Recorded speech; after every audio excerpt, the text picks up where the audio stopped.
be getting some mail soon. Right on time.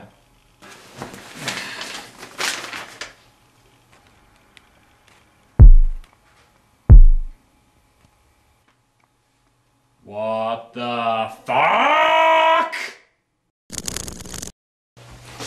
Get to the bottom of this. Operator, get me St. Madeleine St. Rose Elementary School.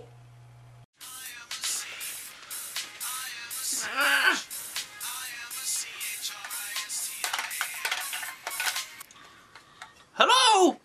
Hello, Sister Ashtabula! It's Fedora of Class 92. I've got a couple of questions for you. One, why do I have a student loan bill of $10,000? And two, why do I have a student loan bill of $10,000 when it was A, a Catholic school, and B, primary school? Why are so many people watching you right now? Have you been arrested again, Stephen? Stephen? No, it's Fedora, you nutty old hag! That sounds great. Alright, so long, goodbye. What is this? How am I still able to hear you? This must be the working of the devil. Well, it's funny you should mention that, actually, because tonight we're going to venture back into the Exorcist franchise with the prequel story. But which one? Back in 2002, director John Frankenheimer was hired to direct an Exorcist prequel about a young Father Merrin's first encounter with the demon Pazuzu. But after he fell ill and sadly passed, he was replaced by Paul Schrader. But when he was about to finish his version, Morgan Creek Productions shut him down, disliking the psychological road he was taking the movie down. And he was replaced by Renny Harlin. And a new writer was hired to basically just alter Schrader's movie a little bit, keeping in many of the same actors, but adding in a lot more gore and general horror. Producing 2004's Exorcist: The Beginning. But after its global panning by fans, critics, and the original book's author alike, Morgan Creek called Schrader back up, offering him money to finish his version of the film, calling it Dominion, prequel to The Exorcist, creating two very similar yet very different versions of the exact same story. And because I'm an internet critic, I will of course only look at the worst of the two options. And with that said, let's dig into 2004's Exorcist: The Beginning. So, this movie starts in what appears to be medieval times during the aftermath of a brutal and bloody battle.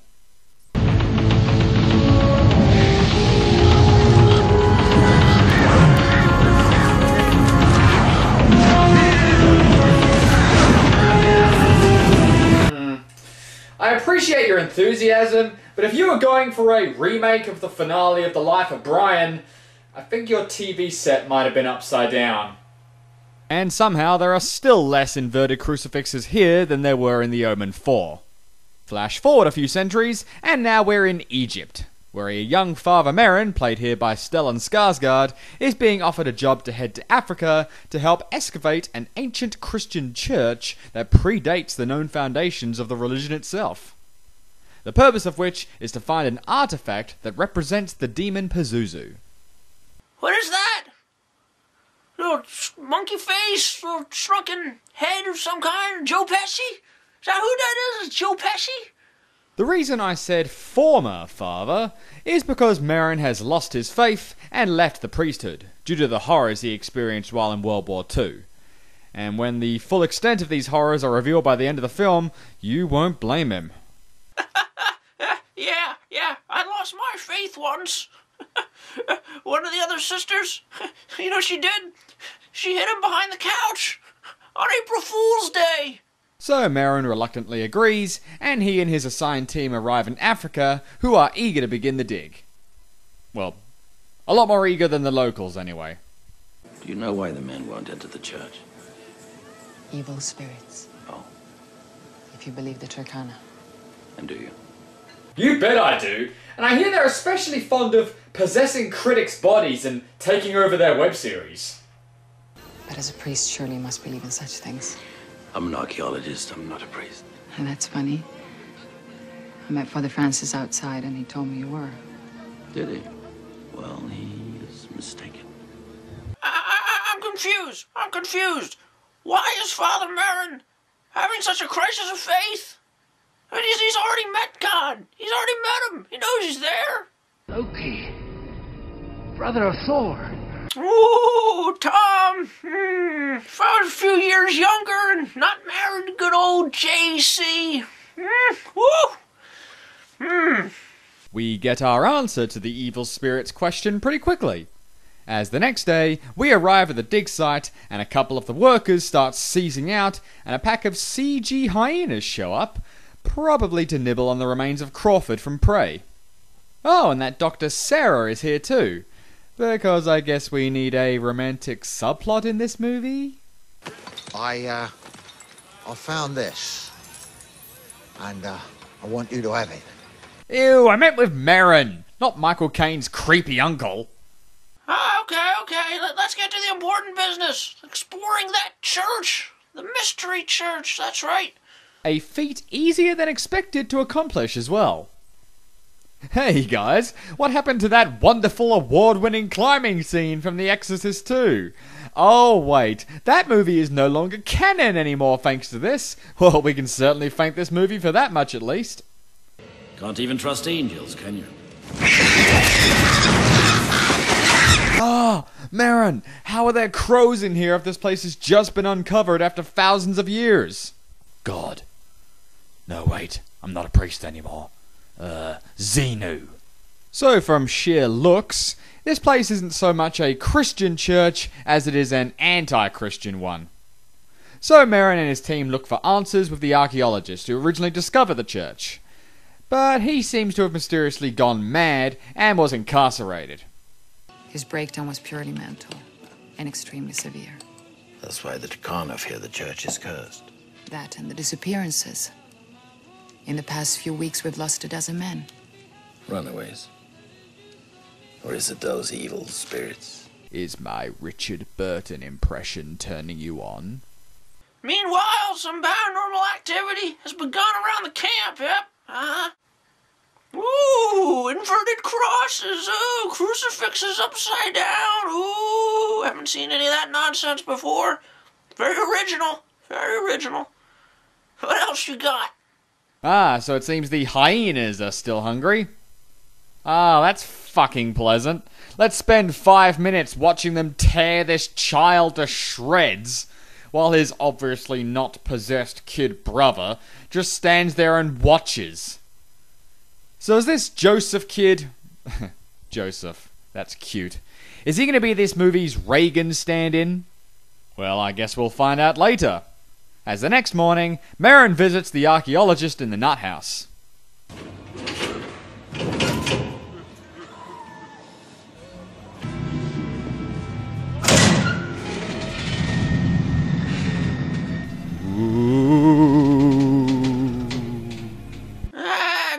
Go on, slam the door. You know you want to. There we go. So the archaeologist, it seems, is also possessed, slashing a swastika into his chest to torment Merrin with his past before slitting his own throat. So this random priest here will have to do for further exposition. You must be careful there. Remember, he is the father of lies. He will seek to poison your mind. He will force you to sword fight Ewan McGregor on a lava planet after you kill your own girlfriend. And on that note...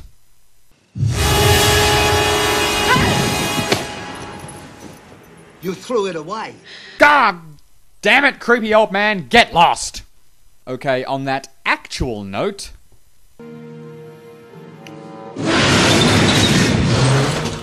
Cthulhu commands an end to this unnecessary subplot.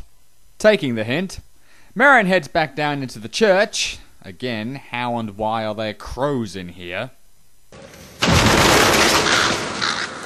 Oh right, jump scares. And he uncovers a secret passageway, while we randomly cut a few times to a tribeswoman giving birth to a maggoted corpse.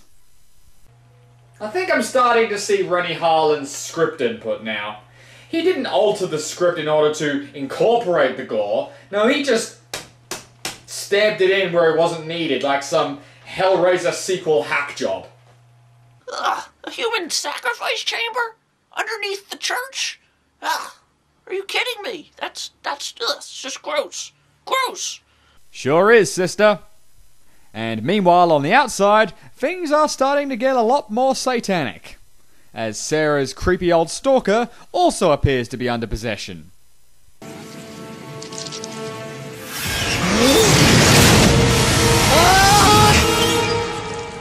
Oh, okay, I guess not. Kinda pointless to build up fear of him and not do anything with it, guys. Ah yes, another of Rennie's general horror inputs, no doubt. Woman clad only in towel investigating mysterious power outed hallway.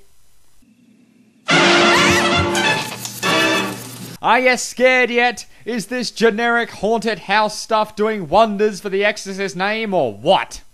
Yeah, so the next morning, as Merrin and that young priest, they find the leftovers of that creepy old stalker. Yeah, they find his teeth and his hair and all that blood all over the floor and the table. You see, the locals, what they're doing, they're thinking that it's Merrin, that it's the newcomers to the campsite. They're bringing the curse. They're the ones stirring it all up. So let's call in the soldiers, because that'll calm everything right down. Merrin has the right sense to tell them not to do anything stupid and start a slaughter, but if they can't stop the demonic forces coming out of the church, everyone's gonna be dead anyway. Yeah. So this film is getting a little bit more interesting. Kind of tackling that history repeats itself, angle, concept. Not very original, but anything to make this film a bit more enjoyable. Heck. That night, while Merrin follows up on a lead at the village graveyard, the villagers in question break into Joseph's hospital room and begin an exorcism ritual of their own, only with a more permanent end in mind.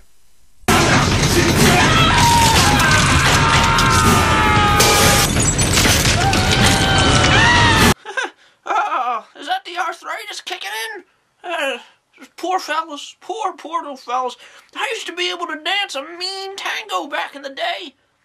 But nowadays, my hip is like a rusty gate. The following morning, we finally get the full story as to why Merrin was really sent to this place. It seems the medieval opening with all the dead soldiers was actually right here thousands of years ago, and the church was built as a way to seal up the evil that destroyed them. But that seal is now broken, and all shit hell is breaking loose.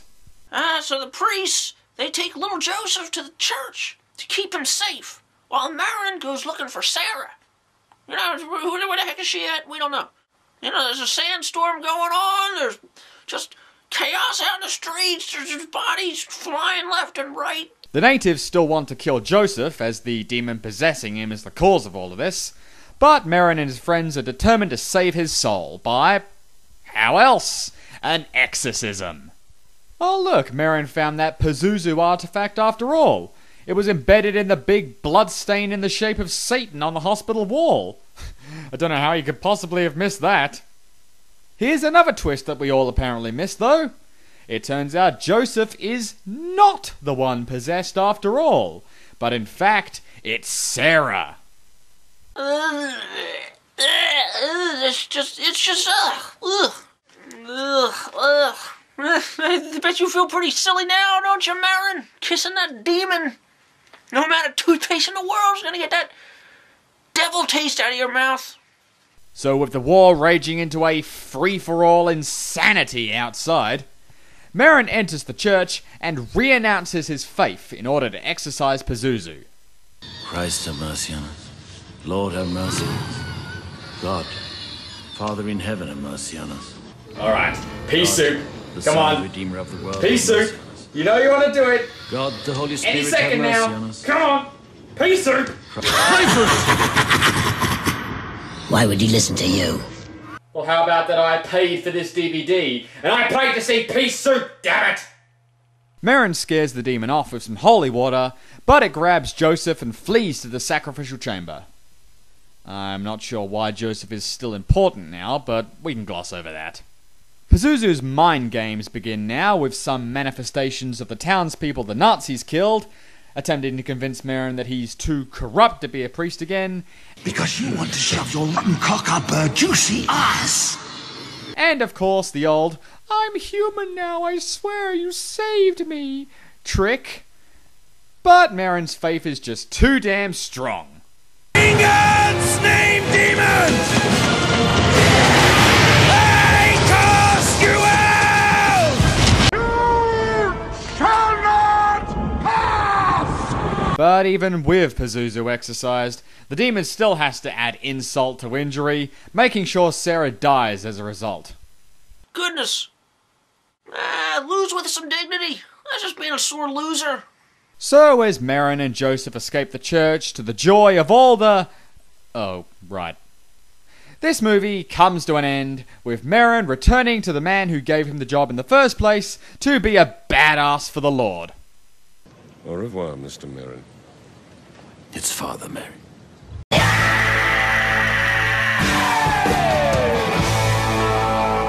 And that was Exorcist: The Beginning. I've heard a lot of split opinions about this movie from fans and critics alike. While it's hailed as a total failure by most, even as I mentioned, the producers and William Peter Blatty himself, viewed separate from the franchise, this is a pretty good flick. I mean, the acting is great from everyone, best of all Stellan Skarsgård. His performance during the flashbacks in Germany and the finale really tugged at the heartstrings. Visually, it's lackluster, with some pretty awful CG, and a lot of blood and gore effects where they just didn't need to be. You know, all in all, this film, you know, it stinks. It stinks. It's like Indiana Jones meets Rob Zombie meets baloney. That's what this movie is, and I don't need it. I don't need it. I'm glad that it wasn't as scary as the original, because that film, that should just be, all copies of that film should just be destroyed, because it is that good, and it's that scary. This new film, where are you gonna triumph over the devil? We keep making movies about him. That's not gonna happen. So, I say, Exorcist, The Beginning, I'm gonna give it, 2 thumbs. I'm gonna stick them down. Way down to hell. That's where this film belongs. And now that's all over, what are you going to do about my bill? No, I don't handle the books. You're going to have to take that up with the good Lord. Yeah.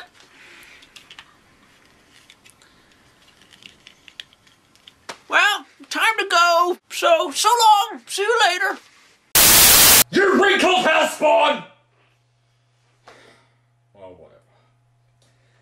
I'm Fedora, this is Oh the Horror. Save a screen for me, and we'll see you next time. I am a C, I am a CH, I am a CHRISTIAN, and I have CHRIST in my HEART, and I will LIVEETERNALLY. I am a C, I am a CH, I am a CHRISTIAN, and I have CHRIST. I don't like Nazis. Don't like them. I don't like the devil. I keep sleeping with my holy water. Got my cross here. And that's about that. So long. See you later. If the power of Christ compels you,